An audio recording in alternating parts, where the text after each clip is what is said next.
2000년 전 독생자 예수님을 보내신 하나님의 뜻은 무엇인가? 예수께서 다시 오시마 하신 이유는 무엇이며 어린 양 혼인잔치는 무엇을 의미하는 것인가? 예수께서 기다렸던 하늘의 신부, 인류 역사에 처음 오시는 독생녀는 누구인가?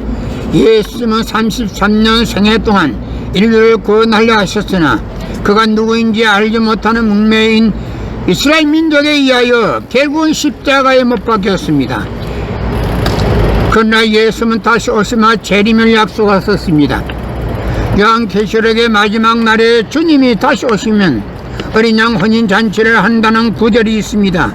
그 잔치가 바로 일찍이 잃어버린 독생자 독생녀를 신부 신랑으로 맺어주어 참 부모로 세우시는 성스러운 축복 예식입니다.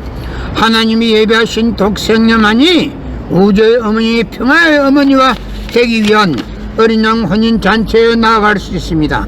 예수님이 재림하실 때 가장 먼저 하실 일은 신부를 찾는 것입니다. 인류 구원을 위한 하나님의 섭리가 지속되는 가운데 나는 6개월 만에 이 땅에 처음 왔습니다. 인류의 눈물을 닦아내는 평화의 어머니, 우주의 어머니와 하나 되면 이루지 못할 것이 없습니다. 2000년 전 독생자 예수님을 보내신 하나님의 뜻은 무엇인가?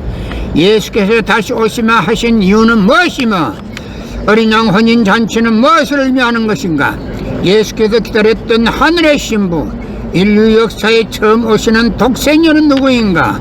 예수님은 33년 생애 동안 인류를 구원하려 하셨으나 그가 누구인지 알지 못하는 문명인 이스라엘 민족에 의하여 결국은 십자가에 못 박혔습니다.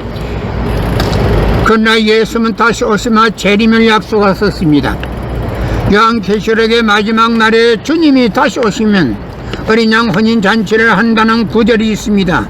그 잔치가 바로 일찍이 잃어버린 독생자 독생녀를 신부 신랑으로 맺어주어 참 부모로 세우시는 성스러운 축복 예식입니다.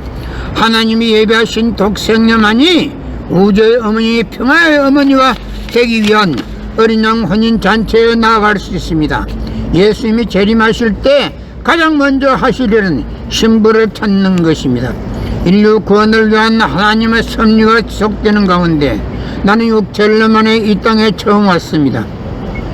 인류의 눈물을 닦아내는 평화의 어머니, 우주의 어머니와 하나 되면 이루지 못할 것이 없습니다.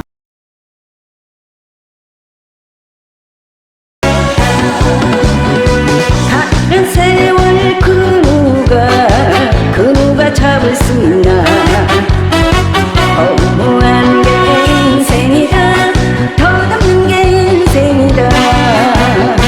검은 머리 휘어지고 걷던 얼굴 주름 잡네.